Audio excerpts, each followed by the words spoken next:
ఓం అవిద్యానామంతస్థిమిరమిహిరద్వీపనగరీ జడానాం చైతన్యస్తబకమకరందశ్రుతిఝరీ దరిద్రాణాం చింతామణిగుణనికా జన్మజలధౌ నిమగ్నానాం దంష్ట్రామురరిపువరాహస్య భవతి శుక్లాంబరధరం విష్ణుం శశివర్ణం చతుర్భుజం ప్రసన్నవదనం ఛాయేత్ సర్వవిఘ్నోపశాంతయేత్. వందే గురుపదద్వంద్వమవాన్మనసగోచరం రక్తశుక్లప్రభామిశ్రమతర్క్యం త్రిపురం మహః. సానందమానందవనే వసంతం ఆనందకందం హతపాపబృందం వారాణసీనాథమనాథనాథం శ్రీవిశ్వనాథం శరణం ప్రపద్యే. విశ్వేశం మాధవం ఢుంఢిం దండపాణిం చ భైరవం వందే కాశీగుహాం గంగాం భవానీం మణికర్ణికాం. హర నమః పార్వతీపతయే. హర హర మహాదేవ శంభో శంకర. శివశర్మ మాయాపురి, దాన్నే మనం హరిద్వారం అని పిలుచుకుంటాం. ఆ హరిద్వారంలో దేహత్యాగం చేసిన తర్వాత విష్ణుదూతలు ఆయనని వైకుంఠానికి తీసుకువెళుతూ మార్గమధ్యంలో అనేక లోకాలు చూపిస్తున్నారు. అందులో అప్సరసలోకాన్ని చూపించారు, పిశాచలోకాన్ని చూపించారు, అలాగే అష్టదిక్పాలకులు పరిపాలించేటటువంటి 8 లోకాలని చూపించారు. ఈ అష్టదిక్పాలకులను చూపిస్తూ ప్రతి వాడు కూడా కాశీలో ఒక శివలింగాన్ని ప్రతిష్ఠించి ఆ శివలింగానికి అర్చనాది అభిషేకాది కార్యక్రమాలు చేయడం వలన వీళ్ళకి ఇటువంటి లోకాలకి వీళ్ళు అధిపతులయ్యారయ్యా, అది కాశీ యొక్క మహిమ అని చెప్పుకుంటూ, తర్వాత ఆ నిన్నటి రోజున మనం ఆ కుబేరలోకం, ఈశాన్యలోకం అయిన తర్వాత ఆ విమానం ఇంకా ముందుకు ప్రయాణిస్తున్నది అని చెప్పుకున్నాం. అలా ప్రయాణిస్తున్నటువంటి శివశర్మ యొక్క ఆ విమానం సూర్యలోకానికి చేరుకున్నది. అక్కడ దివ్యమైనటువంటి వెలుగులతో, కాంతులతో వెలుగొందుతున్నటువంటి ఒక మహాపురుషుడు కనపడ్డాడు వీళ్ళకి. ఈయనెవరండి అని అడిగాడు శివశర్మ విష్ణుదూతలని. వాళ్ళు అన్నారు, ఈయనే సూర్యభగవానుడు, ఈ లోకానికి వెలుతురునిస్తున్నటువంటి వాడు, స్వయం ప్రకాశకుడు, విష్ణుస్వరూపుడు. ఈయన కశ్యప ప్రజాపతి భార్య అదితికి కుమారుడై పుట్టాడు. అందుకని ఆదిత్యుడు అనేటటువంటి పేరుతో ఈయన్ని పిలుస్తూ ఉంటాం. నిజానికి అసలు సూర్యుడికి అవతారమే లేదు. కానీ ఒకానొకప్పుడు సూర్యభగవానుడు తమ కొడుకై పుట్టాలి అనుకుని, అలా కోరుకుని అదితి కశ్యపులు 1000 సంవత్సరముల పాటు తపస్సు చేశారు. అప్పుడు శ్రీమన్నారాయణుడు దయతో తన అంశతో అదితి గర్భంలో ప్రవేశించాడు. ఆవిడ గర్భం ధరించింది. సాధారణంగా ఇప్పుడైతే మనకేమిటి, 9 నెలలు నిండిన తర్వాత 10వ నెలలో ప్రసవం జరుగుతుంది. కానీ అదితి 1000 సంవత్సరాల పాటు గర్భం ధరించవలసి వచ్చిందిట. ఈ 1000 ఏళ్ళుట ఆవిడ ఆహారం తీసుకోలేదుటండి. ఆవిడ అలా 1000 సంవత్సరాలు ఉపవాసం చేసింది గర్భవతిగా ఉండి.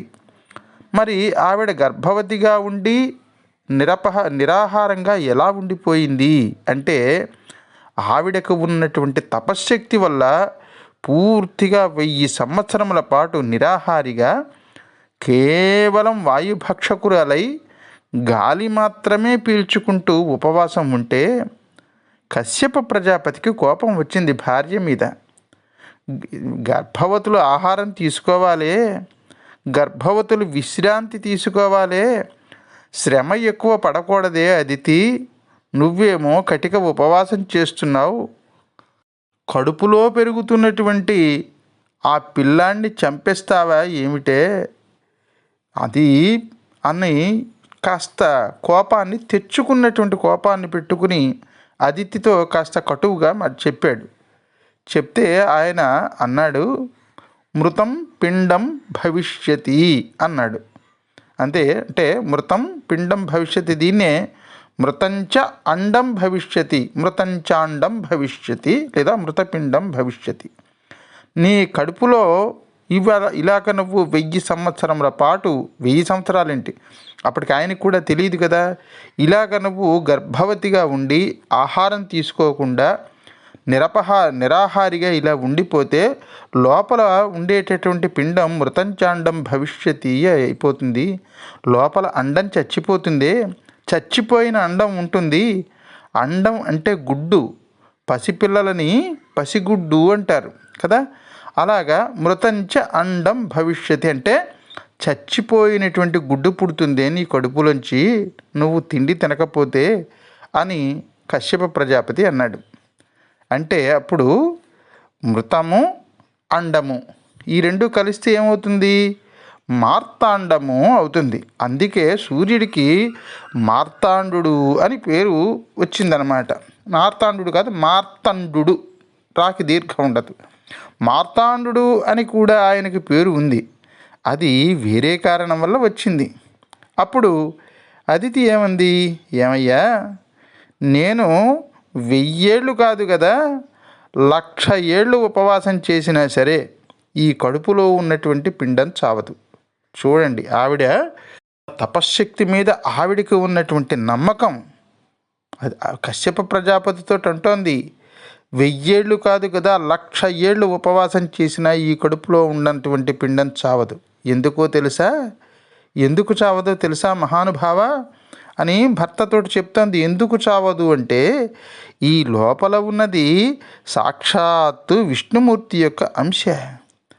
విష్ణువును నేను ప్రార్థిస్తే, మనం ఇద్దరిమీ కలిసి తపస్సు చేసాం కదూ, మనం ఇద్దరివి తపస్సు చేసినప్పుడు నేను ప్రత్యేకంగా శ్రీ మహావిష్ణువుని ప్రార్థిస్తే ఆయన సూర్యనారాయణమూర్తిగా పుట్టబోతున్నాడయ్యా. ఆయన తిండి లేకపోతే ఇంకా బాగా గొప్పవాడై పుడతాడయ్యా. అందువల్ల నువ్వేమీ భయపడవలసినటువంటి అవసరం లేదు మహానుభావ, మార్తోభవ అంది ఆవిడ. ఈయనేమన్నాడు, మృతంచాండం భవిష్యతి లేదా మృతం పిండం భవిష్యతి అన్నాడు కదూ.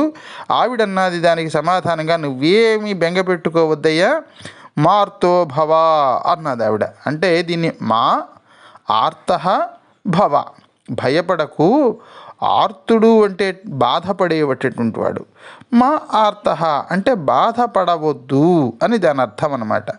బాధపడద్దు అన్నది. మార్తః అనడం వల్ల పుట్టినటువంటి మార్తః అని సాక్షాత్తు కనబోయేటటువంటి తల్లి మార్తః అని అనడం వల్ల వచ్చినటువంటి ఆ మార్తః అనడం వల్ల పుట్టినటువంటి అండం కాబట్టి మార్త అండ మార్తాండ అయింది. మృతమైన అండము మార్తాండం. సరే, మార్తోభవ అనడం వల్ల మార్తాండు. ఈ విధంగా రెండు పేర్లు ఆయనకు వచ్చాయి, మార్తండు మార్తాండు. ఈ విధంగా తలకట్టు దీర్ఘం 2 పేర్లతోటి ఆ పుట్టినటువంటి పిల్లాడికి పేర్లు వచ్చేసాయి. నిజానికి అదితి కడుపులో ఉన్నది పరమాత్ముడు గనక మనం తినే ఆహారంతో బ్రతుకుతాడా ఆయన? మానవలోకంలో ఉన్నటువంటి గర్భవతులైతే వేళకి సక్రమమైనటువంటి ఆహారం తీసుకోకపోతే తల్లికి ప్రమాదమే, బిడ్డకి ప్రమాదమే. సరే, అదితికి కొడుకు పుట్టాడు, మహా తేజస్సుతో పుట్టాడు. మామూలు కాంతి కాదండి ఆయనది.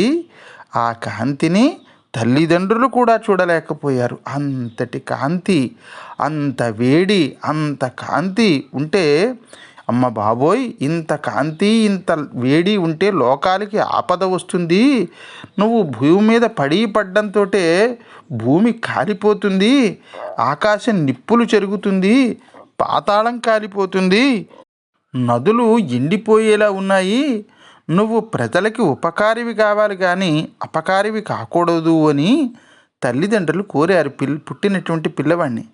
అప్పుడు ఆయన హుటాహుటిన కాశీకి వెళ్ళి ఆదిత్యేశ్వర లింగము అని ఒక లింగాన్ని ప్రతిష్ఠించాడు. అదితి కొడుకు గనక సూర్యుడికి ఆదిత్యుడు అని పేరు వచ్చిందని చెప్పుకున్నాం కదా మనం. ఈ ఆదిత్యుడు ఒక లింగాన్ని ప్రతిష్ఠించాడు. అది ఆదిత్య ఈశ్వరలింగము లేదా ఆదిత్యేశ్వరలింగము అయింది అనేటటువంటి ఈ ఘట్టం దగ్గర ఈరోజు కథాభాగాన్ని ముగించుకుందాం.